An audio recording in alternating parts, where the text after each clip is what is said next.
अस्सलामु अलैकुम वरहमतुल्लाहि वबरकातुहू।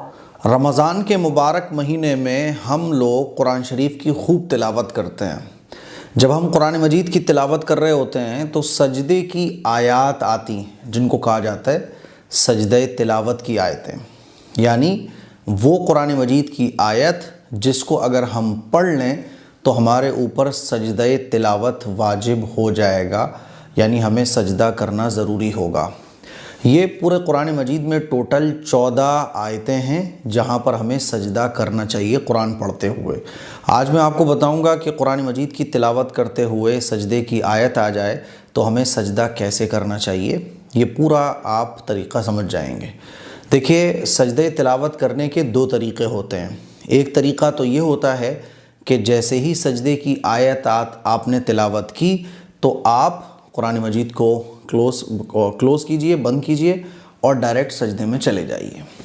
सजदे में जाने का भी तरीक़ा मैं अभी आपको बताऊंगा, लेकिन फ़िलहाल ये समझें कि पहला तरीक़ा तो ये हो गया कि कुरान मजीद आप पढ़ रहे थे, सजदे की आयत आई, आप कुरान मजीद को बंद कीजिए और सजदा कर लीजिए। दूसरा तरीक़ा ये होता है कि जब पूरा कुरान मजीद मुकम्मल हो जाए तो फिर आप 14 सजदे इकट्ठे कर लीजिए, ठीक है।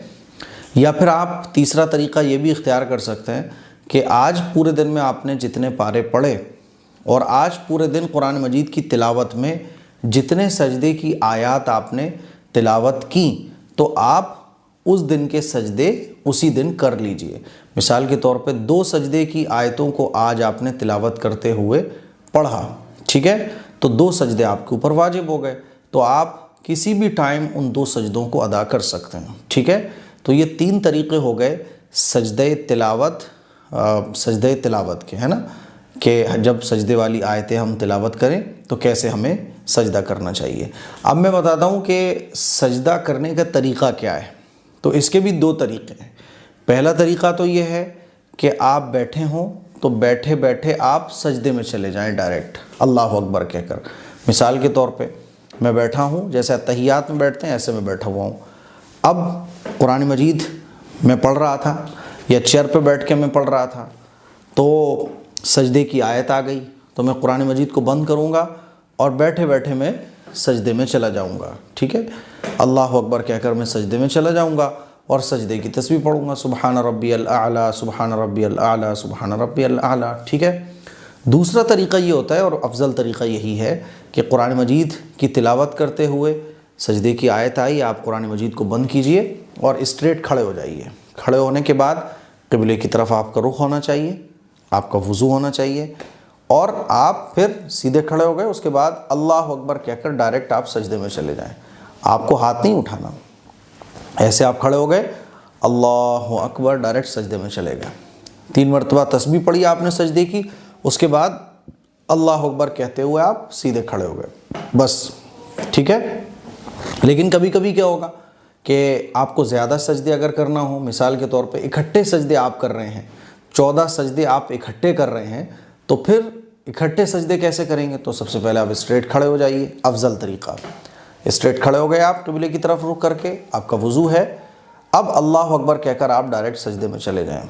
हाथ आपको नहीं उठाना, डायरेक्ट अल्लाह अकबर कहकर आप सजदे में चले जाएँ और 3 मरतबा तस्बीह पढ़ें, 3 मरतबा, 5 या 7, जितनी मरतबा आप चाहें। उसके बाद फिर अल्लाह अकबर कहकर जैसे अत्तहियात में बैठते हैं ऐसे बैठ जाएं, फिर अल्लाह अकबर कहकर सजदे में चले जाएं, फिर अल्लाह अकबर कहकर सजदे से उठ जाएं, फिर अल्लाह अकबर कहकर सजदे में चले जाएं। इस तरह आप इकट्ठे 14 सजदे भी कर सकते हैं। जब आपका 14वां सजदा हो गया फिर अल्लाह अकबर कहकर आप स्ट्रेट खड़े हो जाएं। ऐसे सलाम अलाम फिरने की कोई ज़रूरत नहीं है, बस आप अल्लाह अकबर कहकर सीधे खड़े हुए, बस हो गया, फिनिश। और ये आप बैठे बैठे भी कर सकते हैं। मिसाल के तौर पे आप बैठे हुए थे, आपको याद आया कि मेरा कुरान मुकम्मल हो गया है, 14 सजदे मेरे बाकी रह गए, तो आप बैठे बैठे भी सजदा कर सकते हैं। मान लीजिए बुज़ुर्ग हजरात हैं और बीमार लोग हैं तो वो बार बार खड़े होंगे तो दिक्कत होगी ना, तो इसीलिए बैठे बैठे भी आप सजदा कर सकते हैं।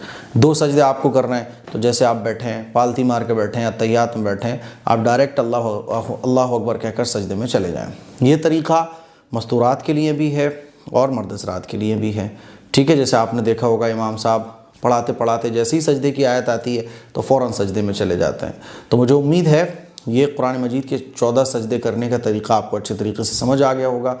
लेकिन अगर अभी भी कोई आपका डाउट है तो कमेंट कीजिए, कमेंट बॉक्स में मैं इंशाल्लाह आप लोगों के सवालों के जवाब ज़रूर दूंगा। अस्सलामु अलैकुम वरहमतुल्लाहि वबरकातुहू।